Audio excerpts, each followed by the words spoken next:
Au nom du Père, du Fils et du Saint-Esprit. Amen. La paix de Jésus soit dans votre maison, sa paix et sa joie. Amen. Nous sommes en plein carême 2024. Et Jésus, aujourd'hui, proclame sa mission et il le fait à Nazareth. Ce ne sera pas sans surprise, sans difficulté. Saint Évangile selon Saint Luc, chapitre 4, versets 14 à 30.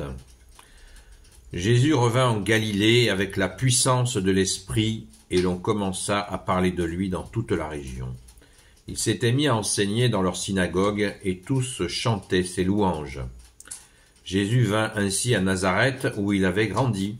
Il se rendit à la synagogue, comme il l'avait coutume de faire le jour du sabbat, et il se leva pour faire la lecture.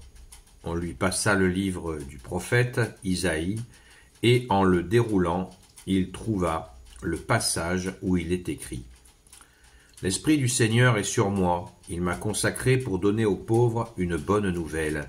Il m'a envoyé annoncer la libération aux captifs, la lumière aux aveugles.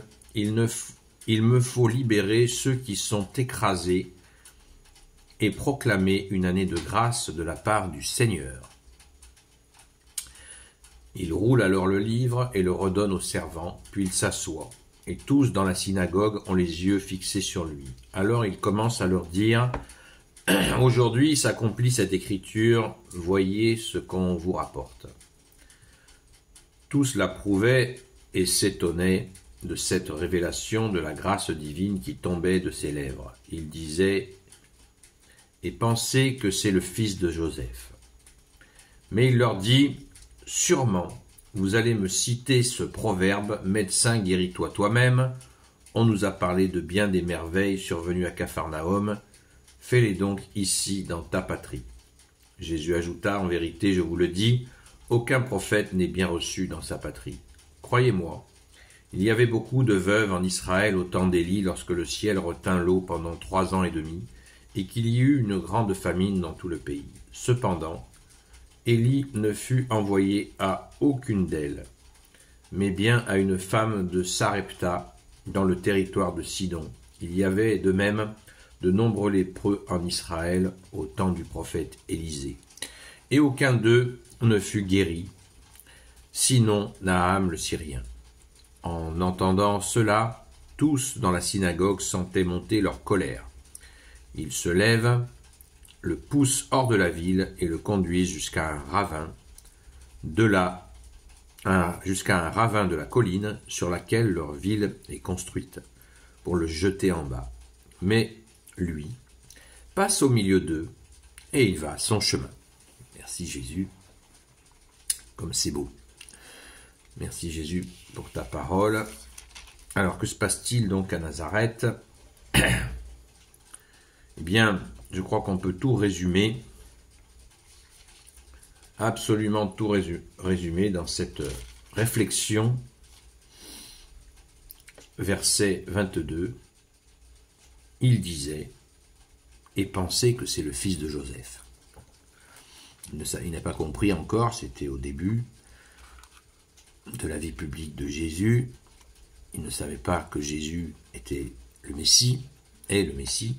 Ils ne savent pas que Jésus est le Fils de Dieu. Ils savent encore moins que Jésus est Dieu avec son Père et l'Esprit Saint, parce qu'ils sont tout simplement aveuglés par le fait qu'ils aient vu grandir Jésus avec Marie et Joseph, sans se douter, sans savoir le secret que Jésus, eh bien, arriva de manière totalement miraculeuse par la Vierge Marie. Pour eux, c'est le fils de Joseph. Qui c'est celui-là ? Bon, c'est vrai, il parle bien, mais pas plus. Pas plus. Alors Jésus leur annonce gentiment la couleur. Nul n'est prophète en son pays, le fameux proverbe que nous utilisons sans savoir d'où il vient. Eh bien, vous le savez maintenant, il vient de là. Et cet étonnement à son égard va se transformer en fureur. en fureur meurtrière, puisqu'ils veulent le jeter de la colline. Une drôle de façon d'appliquer la parole de Dieu, mais vous savez que pour les Juifs de l'époque, pas tous bien sûr, celui qui en faisait trop sur sa position vis-à-vis de Dieu, ça rentrait dans la catégorie du blasphème, donc c'était la mort par lapidation, où là, il voulait le jeter en bas de la colline. Sympathique. Voilà. Et d'ailleurs, cette nervosité religieuse qui va jusqu'au meurtre n'est pas sans nous rappeler notre période actuelle avec l'islam, qui régulièrement se met dans des situations où elle trucide. On fait bien la différence entre l'islam et les musulmans. Elle trucide. Elle incite les gens à trucider les autres parce que ils ne remplissent pas les conditions. C'est absolument effarant, vous voyez, en 2000 ans, eh bien, il y en a, ils n'ont pas changé. Il y a des individus qui n'ont pas changé. On retrouve d'ailleurs une similitude dans cette violence. C'est tout à fait à réfléchir. Et Jésus, pourtant, leur annonce très clairement que dans l'Ancien Testament, qu'ils sont censés connaître, eh bien, il y a eu régulièrement des manques de foi. Des manques de foi et qui mènent, bien sûr, à des drames. Et ce non-accueil de sa personne, eh bien sûr, a des conséquences. Et elle en aura de terribles, notamment la plus terrible pour le peuple juif, c'est l'an 70 ou 71, où il y a eu une rébellion contre l'occupant romain, et l'armée romaine, les légions romaines ont massacré des milliers de juifs, et ils ont détruit le temple. Donc, Jésus l'avait annoncé. On le voit dans l'évangile, à un moment donné, il leur dit, il ne restera pas pierre sur pierre en regardant le temple. Parce que justement, ils n'ont pas accueilli le Messie, Jésus, seul Messie pour l'éternité.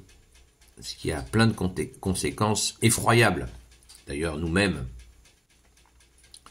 France, fille aînée de l'Église, ça fait 240 ans que nous mettons en place des gouvernements qui ne nous demandent pas notre avis, vous allez me dire, qui se moquent complètement de notre position de fille aînée de l'Église catholique, et résultat, nous allons de mal en pire, nous touchons le fond, et nous avons bien sûr grand espoir de rebondir.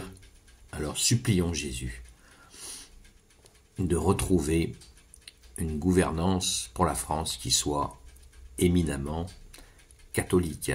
Merci Jésus. Toi seul peux le mettre en œuvre, mais pour ça il nous faut te prier. Prions sans cesse, les amis. Gloire éternelle soit au Père et au Fils et au Saint-Esprit, maintenant et toujours et pour l'éternité. Amen. Ô Jésus, toi qui peux tout et qui porte tout, toi le Sauveur, toi l'Emmanuel, je te confie toutes celles et ceux qui regarderont cette vidéo, ainsi que leurs proches, selon ta seule volonté, ô Jésus.